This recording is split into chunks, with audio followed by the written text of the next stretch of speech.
आज मैं क्लास 6 का प्रश्न उत्तर कराने जा रहे हैं, जिसमें से पहले पढ़ा चुके हैं। उसमें कुछ बच्चे से हम प्रश्न उत्तर पूछेंगे, उनका जवाब देंगे। आप सभी ध्यान से सुनेंगे।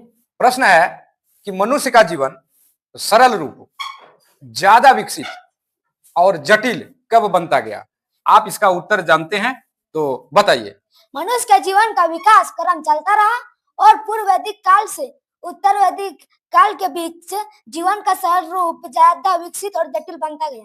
वाह, बहुत अच्छा आपने जवाब दिए। दूसरा प्रश्न है कि भौतिक जीवन क्या है? भौतिक जीवन वह जीवन है जो हमारे शरीर की जरूरतों और बाहरी सुविधाओं से जुड़ा होता है। सरल भाषा में इस प्रकार है, जो कुछ हम देख सकते हैं, छू सकते हैं, इस्तेमाल करते हैं, वही भौतिक जीवन है। वाह, ये भी बहुत अच्छा आपने जवाब दिए।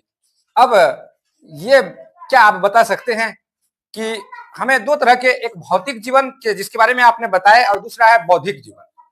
तो बौद्धिक जीवन क्या है, इसके बारे में आप अगर प्रश्न जानते हैं तो इसका उत्तर दें कि बौद्धिक जीवन क्या है, जरा बताएं आप। बौद्धिक जीवन वह जीवन है जो हमारे दिमाग, सोच और ज्ञान से जुड़ा होता है। जब हम सोचते हैं, सीखते हैं और समझते हैं, विकसित करते हैं, वही बौद्धिक जीवन है। वाह, यानी बौद्धिक जीवन उसको कहते हैं जिसमें हम लोग बहुत सारा चीज सीखते समझते हैं, होशियार बनते हैं, बुद्धिमान बनते हैं, बुद्धि बढ़ाते हैं। बौद्धिक जीवन बहुत अच्छा बात ने आपने समझाया। अगला प्रश्न, क्या आप ये भी जानते हैं, आपसे पूछ रहे हैं, आप जवाब दीजिएगा कि भौतिक जीवन में क्या क्या आता है, आप ये बताइए। भौतिक जीवन के अंतर्गत खाना, कपड़ा, घर, पैसा, स्वास्थ्य, आराम और सुविधाएं, ये सभी आते हैं। ये सभी आते हैं, बहुत अच्छी बात बताए। अच्छा, अगला प्रश्न है कि क्या आप जैसे भौतिक जीवन के बारे में क्या क्या बता आते हैं, ये चीज बता दिए, बहुत अच्छी बात। अब बौद्धिक जीवन में क्या क्या चीज आते हैं, इसके बारे में भी आप जानते हैं क्या, तो बता दें।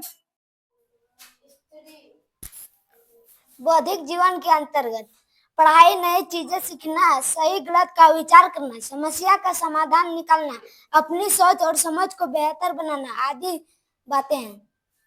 वाह, आपने बौद्धिक जीवन के अंतर्गत क्या क्या चीज आते हैं ये भी बता दिए। बौद्धिक जीवन के अंतर्गत जितने भी बातें बताए ये सभी आते हैं और इनसे हमारे जीवन भी बेहतर बनता है। यानी कि हमको जीवन बेहतर बनाना है तो बौद्धिक जीवन की ओर विशेष ध्यान देना चाहिए। यानी पढ़ाई पर विशेष ध्यान देना चाहिए, नई चीज सीखने में भी विशेष ध्यान देना चाहिए और सही तरीके से गलत सही का विचार करना चाहिए। तो ये सभी तरीकों से हम बौद्धिक जीवन के अंतर्गत आगे बढ़ सकते हैं और हमारा जीवन बेहतर हो सकता है। धन्यवाद।